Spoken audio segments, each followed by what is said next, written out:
रहमान रहीम। अॼु असां double interrogative में हू पढ़ंदासीं। ठीकु आहे। हू जी माना छा आहे? हू जी माना केरु थींदसि, जमो हूंदी त पोइ केरु सिंधी में माना थींदसि। तरीक़ो अॻ में सिंगुलर तौर ते ठाहियूं था, माना वाहिद जेकॾहिं हुजे, माना हुजेसि केरु, त कीअं ठाहिबो? ठाहिण जो तरीक़ो छा आहेसि? पहिरियों हू रखंदव, हू पाण सब्जेक्ट अथव। ठीकु आहे। पोइ प्लस में छा रखंदुसि? वर्ब रखंदुसि। पोइ वरी ऑब्जेक्ट रखंदुसि ऐं वरी क्वेश्चन मार्क। हिते वर्ब सां गॾु एस बि लॻंदव, इहो यादि रखी छॾियो। हिन जो तरीक़ो माना उहो जेको असर्टिव वारो हुयो न, प्रेज़ेंट सिंपल में असर्टिव ठाहिण वारो तरीक़ो सेम तरीक़ो आहे। त हिन में छा हूंदो? सब्जेक्ट रखंदव, सब्जेक्ट पाण हू आहे। पोइ वरी वर्ब रखंदव ऐं वर्ब सां गॾु एस बि रखंदव। पोइ वरी ऑब्जेक्ट रखंदव।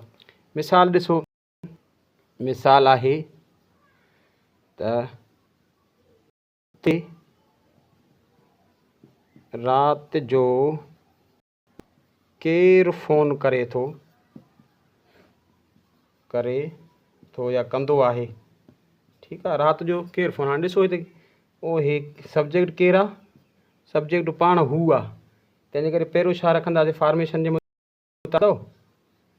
ऐं सिंधीअ में ही केरु आहे? वाहिद आहे। ठीकु आहे। हे सब्जेक्ट थी वियो। पोइ छा रखिणो आहे असांखे? वर्ब फ़ोन करणु। वर्ब छा आहे? फ़ोन करणु।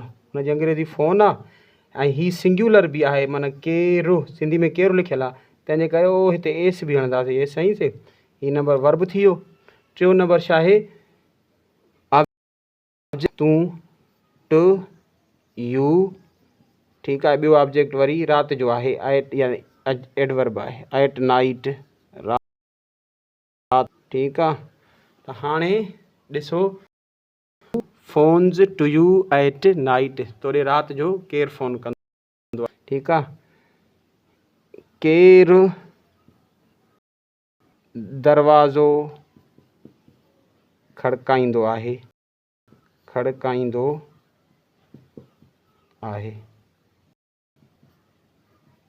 ठीकु आहे। हाणे हिन में पहिरियों छा रखिबो? केरु जी अंग्रेज़ी, हिन जी अंग्रेज़ी छा थींदी? हू पाण छा थी वियो?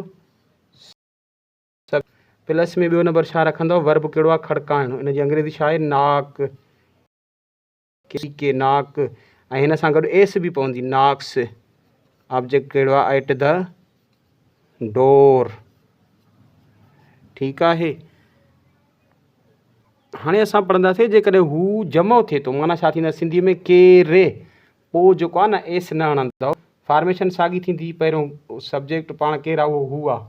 हू रखंदव, तंहिं करे पहिरियों हू रखंदव, पोइ वरी वर्ब रखंदव। ठीकु आहे। पोइ ऑब्जेक्ट रखंदव ऐं सवाल जी निशानी। तव्हां ॾे आचर ते केरु ईंदा आहिनि?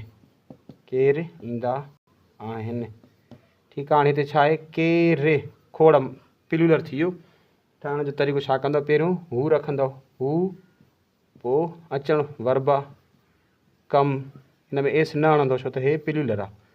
हे सब्जेक्ट, हे वर्ब। पोइ छा हणंदव? ऑब्जेक्ट।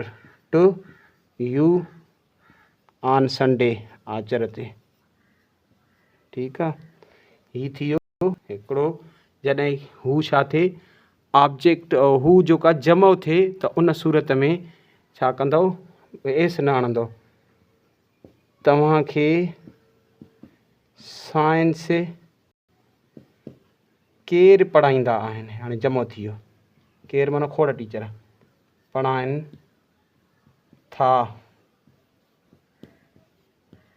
पहिरियों छा रखंदासीं? केरु जी अंग्रेज़ी छा आहे? हू। हे पाण सब्जेक्ट आहे।